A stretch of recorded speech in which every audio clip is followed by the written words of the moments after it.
ఇప్పుడే జీ5 app download చేయండి. చూడండి మీ ఫేవరెట్ టీవీ షోస్ ఎప్పుడైనా ఎక్కడైనా. ఇన్స్పెక్టర్ గారు, మీ మాట మీదే ఇద్దరి ఆడపిల్లల జీవితాలు ఆధారపడున్నాయి.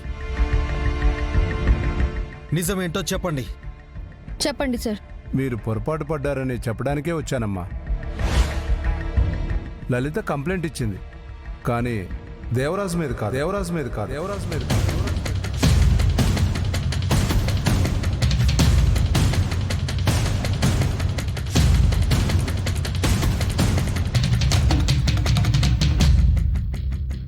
ఏంటి మీరనేది? అవునమ్మా, అతని పేరు దేవరాజు కాదు, పాల్రాజు.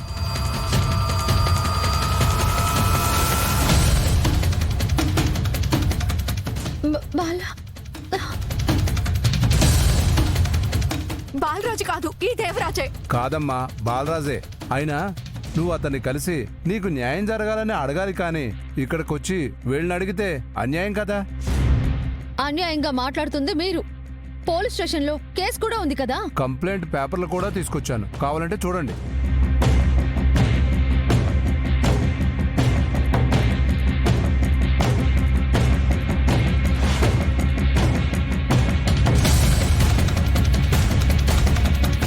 ఇన్స్పెక్టర్ గారు, ఇది ఈ అమ్మాయి రాసిన రాతేనా? అవును, తనే స్టేషన్కి వచ్చి మరీ రాసింది. నానమ్మా చూడు, నానా చూడు, అమ్మా నువ్వు కూడా చూడు. చిన్నానా, ఈ పేపర్ చదివి చూడండి. పాపం, ఈ అమ్మాయిని మోసం చేసింది బాలరాజు. వాడెవడో దొరక్కపోతే ఈ దేవరాజు దగ్గరకు వచ్చింది. ముందు మన ఇంట్లో వాళ్ళ క్లారిటీ రావాలనే మీకు చూపించాను.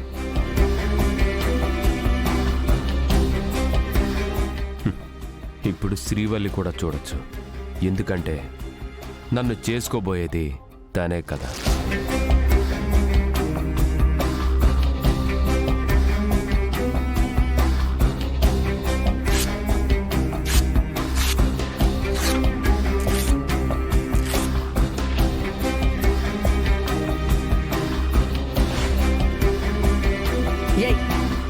ఏందే అట్ట సిమ్తా ఉన్నావేంది?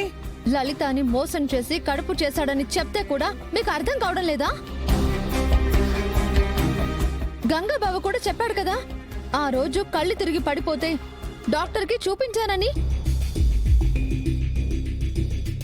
డాక్టర్ కూడా చెప్పారు కదా ఈ అమ్మాయి ప్రెగ్నెంట్ అని. ఇంకా మీరెందుకు నమ్మట్లేదు?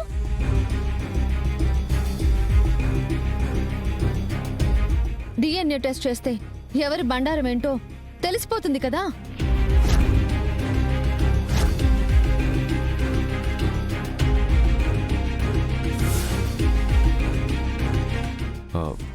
ఏంటి శివ నువ్వు మాట్లాడేది? అర్థం పర్థం లేకుండా మాట్లాడుతున్నావు. పాప మా అమ్మాయికి అబార్షన్ అయితే డిఎన్ఏ టెస్ట్ ఎలా చేయిస్తావు?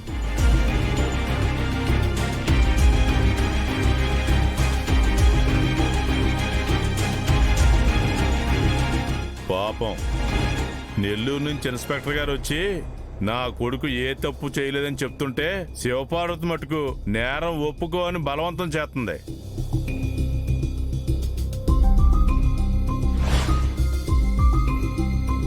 శుభమా అని శ్రీవల్లితో అబ్బోడు పెళ్లికి ముహూర్తం పెట్టడానికి పంతులు గారు వచ్చినారు గాని లేదంటేనా దీని మూతిపళ్ళు రాలిపోయేవి.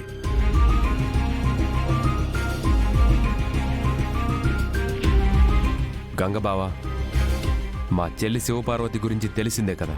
నీ మీద కోపంతో మా మీద కోపం ఉన్నట్టు నటించి మీ చెల్లెలి పెళ్లిని ఆపాలని చూస్తుంది.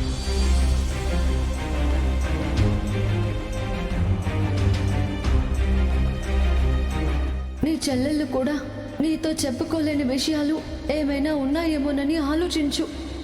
అన్నయ్యని ఒకవైపే చూస్తున్నావు, ఇంకో వైపు కూడా చూడు. అసలు మా అన్నయ్య గురించి నీకేం తెలుసు? జీవితం పాడైపోతుందని చెప్తున్నాను. అనగనగా ఒక రాజు, అతనికి 4 చెల్లెళ్ళు. ఇదేంటనా?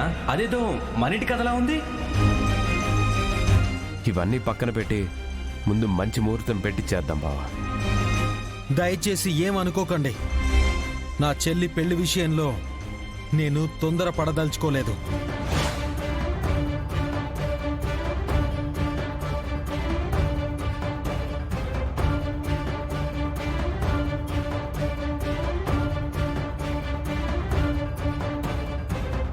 అంటే శివపార్వతికి నా మీద కోపం ఉండొచ్చు గాని శ్రీవల్లి మీద కోపం లేదు. శ్రీవల్లికి దేవాబావ తప్ప ఇంకెవరూ దొరకరా అని చాలాసార్లు అనింది. ఎందుకా ఏంటా అని చాలాసార్లు ఆలోచించినా నాకేం అర్థం కాలేదు. కానీ ఈ అమ్మాయిని వెంటబెట్టుకుని వచ్చిందంటే ఏదో జరిగే ఉంటుందనేసి అనుమానం వస్తుంది. ఇవన్నీ ఆరోపణలని చెప్తున్నారు కదా గంగా, ఆవేశపడి మనసు మార్చుకోవద్దు. లేదత్తా, శివపార్వతి గురించి నాకు బాగా తెలుసు. మనసులో ఒకటి పెట్టుకుని బయటికి ఇంకొకటి చెయ్యదు. యథార్థం గల మనిషి. ఇవి కేవలం నిందలు అనుకుని తొందరపడి నా చెల్లెల్ని ఈ ఇంటి కోడల్ని చేసి నేను ఇబ్బంది పడదలుచుకోలేదు, నా చెల్లిని ఇబ్బంది పెట్టదలుచుకోలేదు. నిరూపించడానికి ప్రయత్నించే ఆడపిల్లలిద్దరూ అయోమయంలో పడిపోయారు. నేనైతే ఎవరి మాయలో పడదలుచుకోలేదు. ఎందుకంటే నా చెల్లెలే నాకు ముఖ్యం.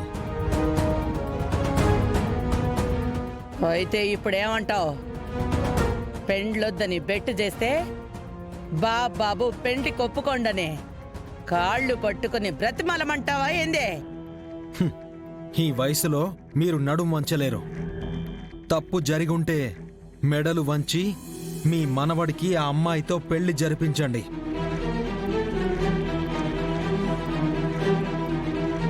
గంగా, తప్పు జరగలేదంటున్నారు కదా. కొందరు అంటున్నారు, మరికొందరు అనట్లేదు. కొన్ని రోజులైతే శ్రీవల్లిని దేవాబావకిచ్చి పెళ్లి చేయాలన్న ప్రస్తావన తీసుకురాకండి.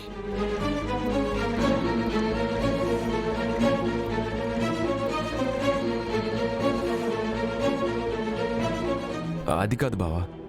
నువ్వు ఏ తప్పు చేయలేదని నా మనసుకి అనిపించినప్పుడు ఖచ్చితంగా పెళ్లి ముహూర్తం పెట్టుకుందాం. ఇదే నా నిర్ణయం.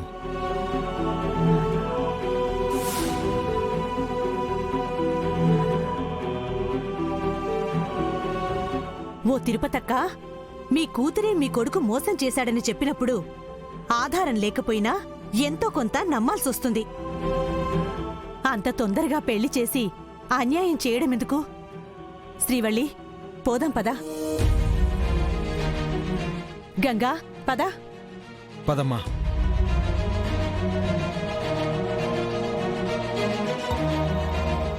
గంగా, శ్రీవల్లి, గంగా.